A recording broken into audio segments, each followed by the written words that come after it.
A Parisian woman who, after becoming a widow and being left without a single cent, discovered such an extraordinary principle that she managed to attract the equivalent of $20,000 in just 6 weeks.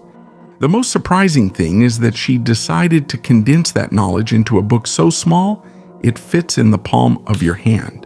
And the man who revealed that method to her assured her that he would never teach it to anyone else again. Today that book has reached you, and when this video ends, it's very likely that you'll never look at money the same way again. Before we continue, do something with me. Stop for a moment, take a deep breath, and close your eyes for 10 seconds. I want you to do something that almost no one takes the time to do. It's so simple that it might even seem absurd. However, Genevieve Behrend practiced it every morning and every night for 6 weeks until money started to appear in her life in completely unexpected ways. Now place your right hand on your chest, right above your heart. Feel that steady heartbeat, that rhythm that never stops, working day and night without asking your permission. There it is. That's the invisible power. The same power that Genevieve discovered.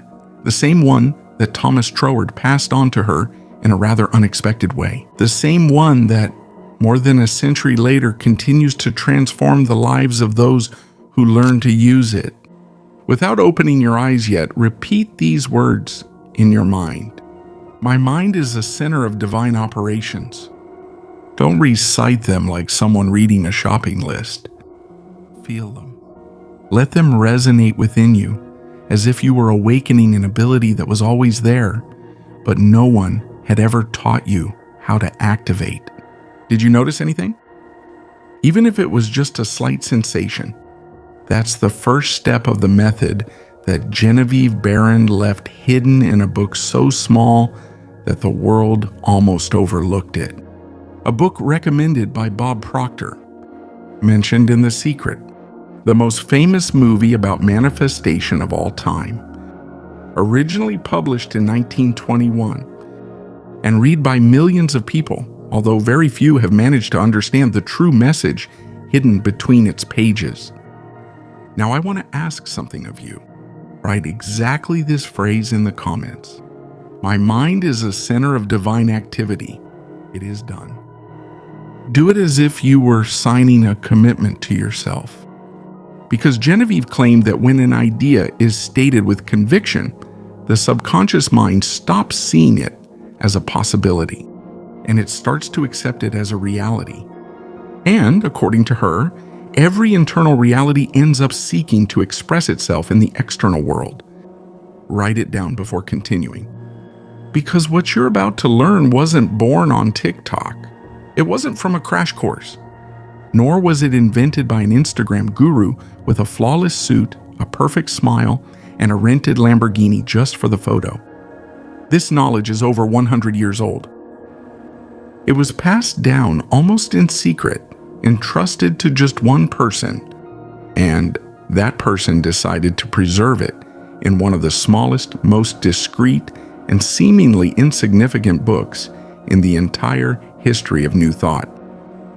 That book is called Your Invisible Power, and it was published in 1921 by a Parisian woman named Genevieve Behrend. Since then, it has been reprinted over and over again. It has reached millions of readers around the world, and it has inspired changes that for many defy any logical explanation. But here comes the part that almost no one knows. Within those few pages, Genevieve tells a true story, an experience she went through herself.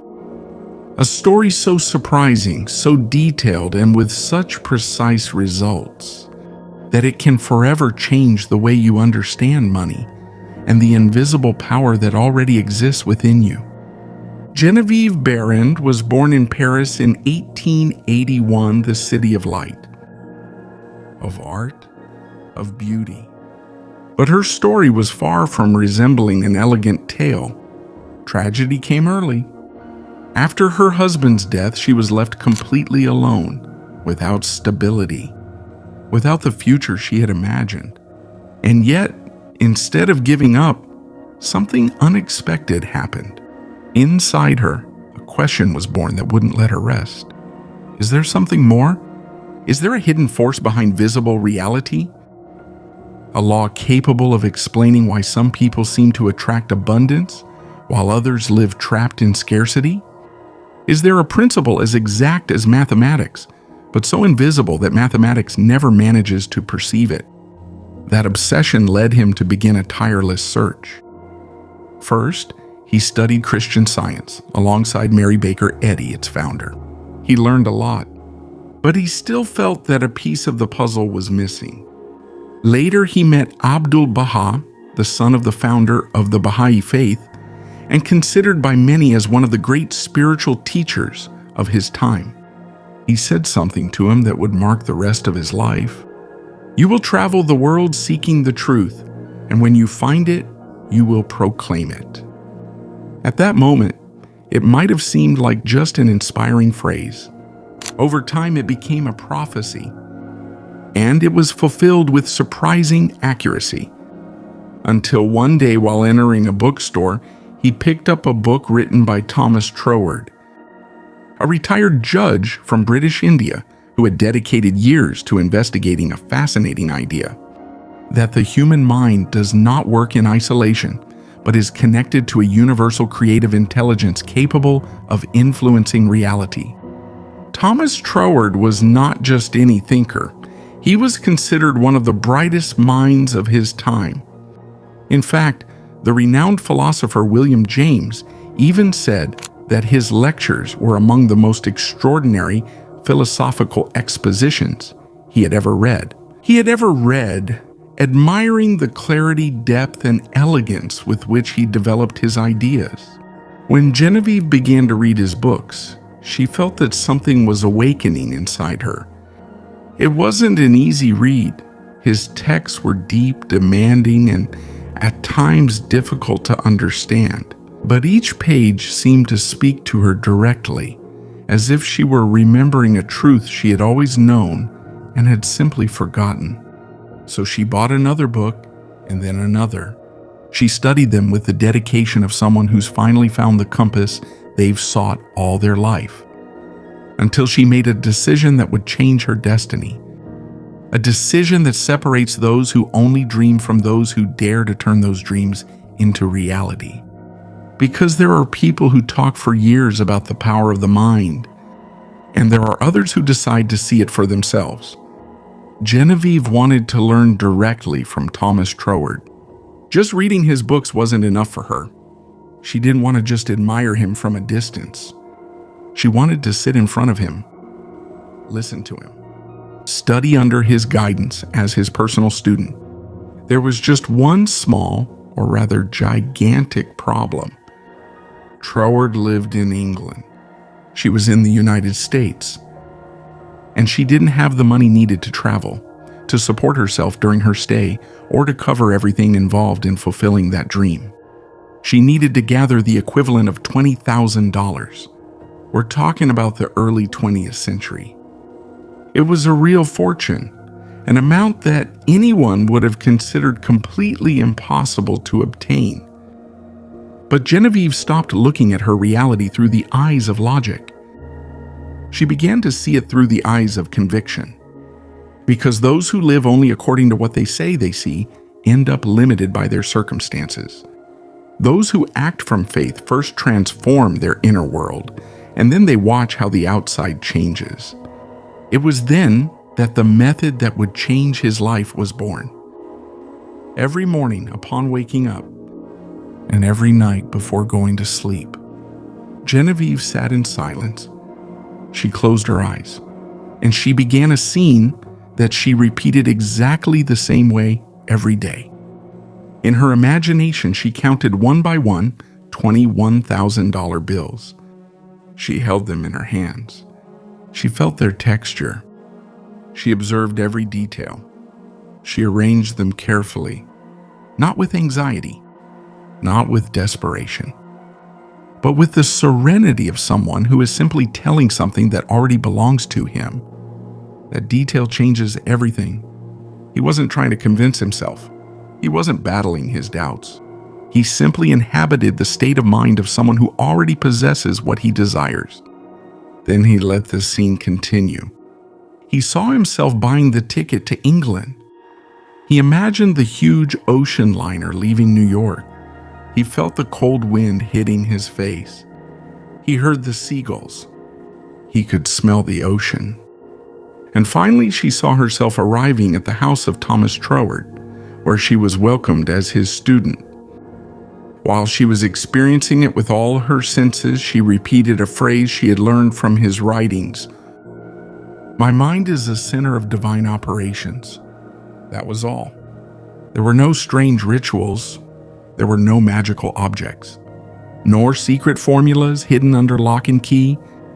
Just a simple practice, but carried out with absolute conviction, twice a day, for 6 weeks. And what happened next ended up becoming one of the most impactful stories of the New Thought movement. The first few weeks seemed to go by normally until one night something different happened. A light did not appear in the sky. He didn't hear mysterious voices. Nothing happened that seemed like it was out of a movie. It was much quieter, and precisely because of that, much deeper. Voice. Nothing happened that seemed like it was out of a movie. It was much quieter. Once again, those 20 imaginary bills. A thought arose from a place that didn't seem to belong to his rational mind. It was a certainty, an understanding, a phrase that appeared with total clarity. I am all the substance that exists. And almost immediately, another idea came that made all the pieces fit together. If everything is born first in the mind, then money is too. Because before anything exists physically, it was an idea. And if the mind is the origin of all creation, it can also become the origin of abundance. In that moment, the real change happened. It wasn't the money, it was her. All the attention disappeared. All the anxiety faded away. She was no longer someone waiting to receive. She was no longer someone trying to attract. She had stopped seeing herself as a person who wanted to have money. Now she felt like someone for whom that money was already a reality, and that change in identity was the turning point. She went from, "I hope it happens," to, "I know it's already mine." No fireworks, no spectacular miracles, no voice descending from the sky to announce it. Just an invisible change, which is not sometimes invisible changes, are the ones that produce the most visible consequences.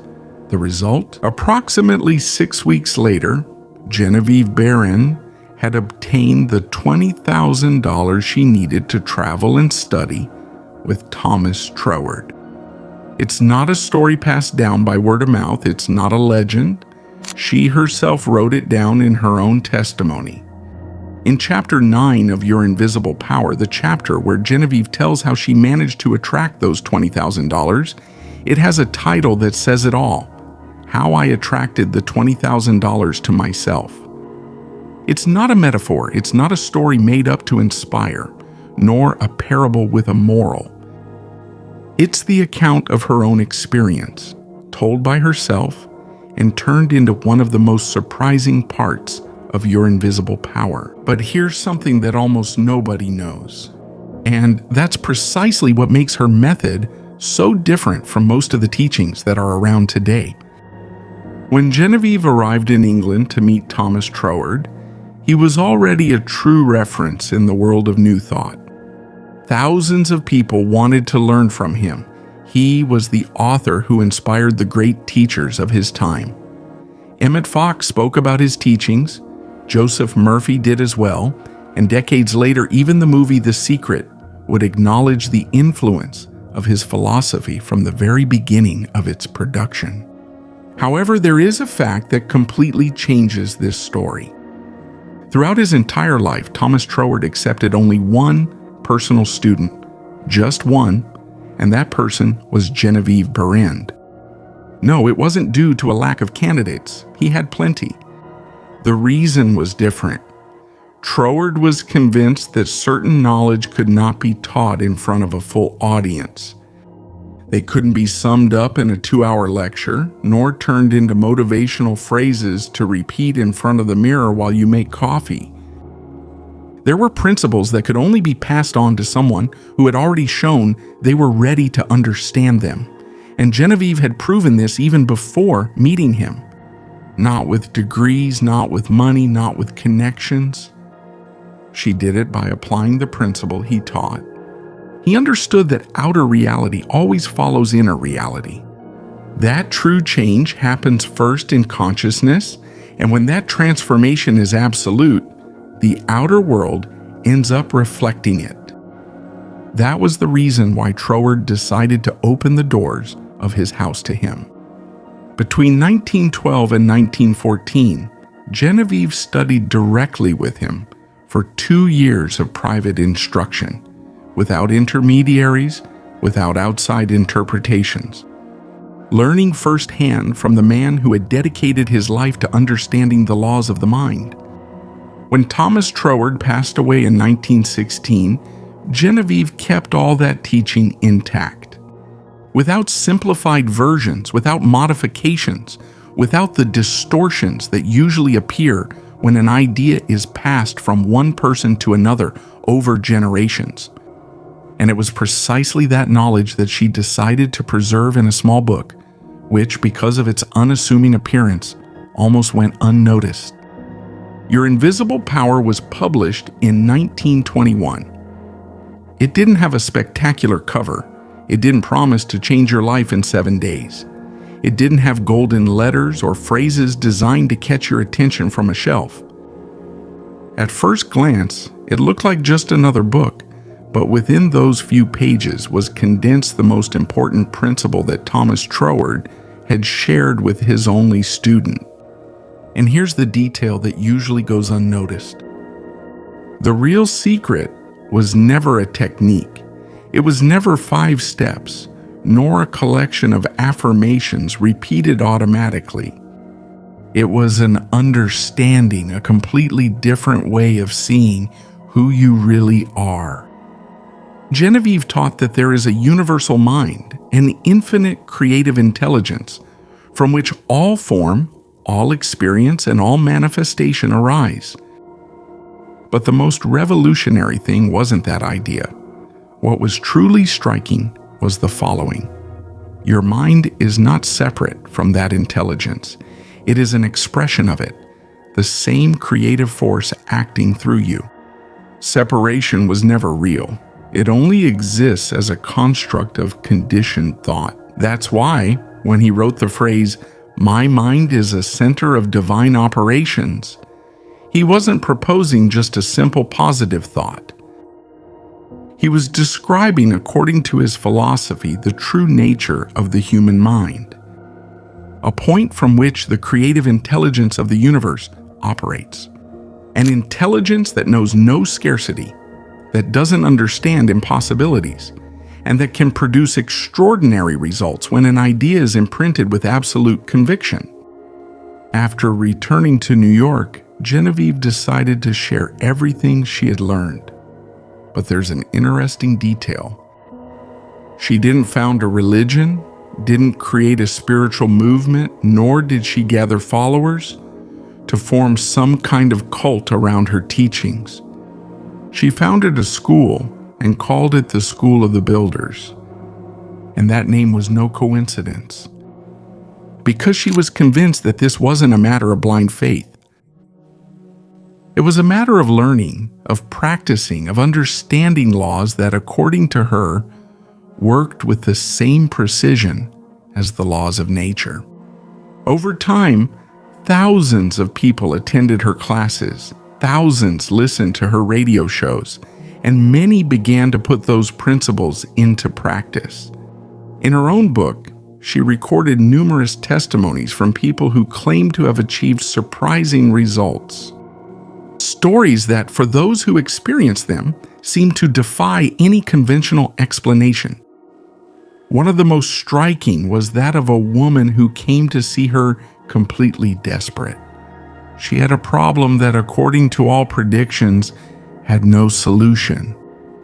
One of the most impactful stories that Genevieve shared was that of a woman who urgently needed to sell a property. She had tried everything, visited several real estate agents, but no one was able to sell it. With each passing day, her desperation grew. Then, Genevieve taught her exactly the same principle she had used: not to imagine that she would someday sell the property, but to mentally live in the moment when the sale was already a fact. Visualize the signed contract, the money received, the handshake with the buyer, and feel the peace of having finished the process. A week later, something unexpected happened.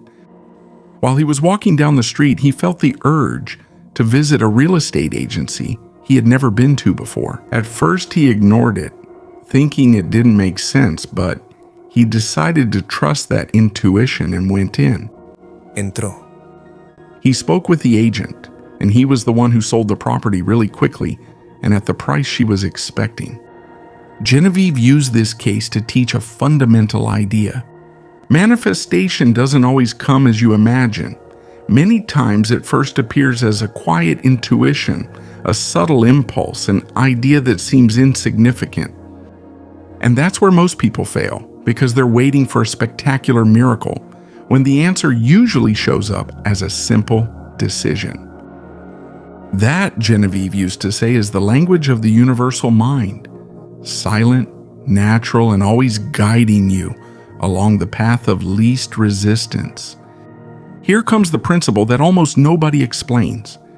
Most people try to visualize from a place of anxiety, from a hope that it will happen, from the feeling that they lack what they desire. And precisely that feeling of lack is what keeps the lack alive.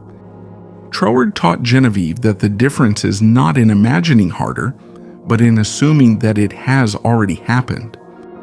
Not saying I need $20,000, but feeling I already have them. I'm already counting them. I already bought the ticket. I'm already living the result. That calmness was, according to Genevieve, the true sign that the mind had accepted the new reality. And when the anxiety disappears, paths appear that logic could never have foreseen. That's why she summarized the whole method in a few steps. First, define with absolute clarity what you want. Then imagine only the final result. Add all the possible senses to make it real. Repeat the affirmation: my mind is a center of divine operations. And when you finish, let go of the result. Don't chase it. Don't check every day to see if it has happened. Because, as Troward said, digging up a seed to check if it's growing only prevents it from growing. Practice twice a day when you wake up and before you go to sleep. That's exactly what Genevieve did for 6 weeks. And according to her own testimony, what seemed impossible ended up becoming reality.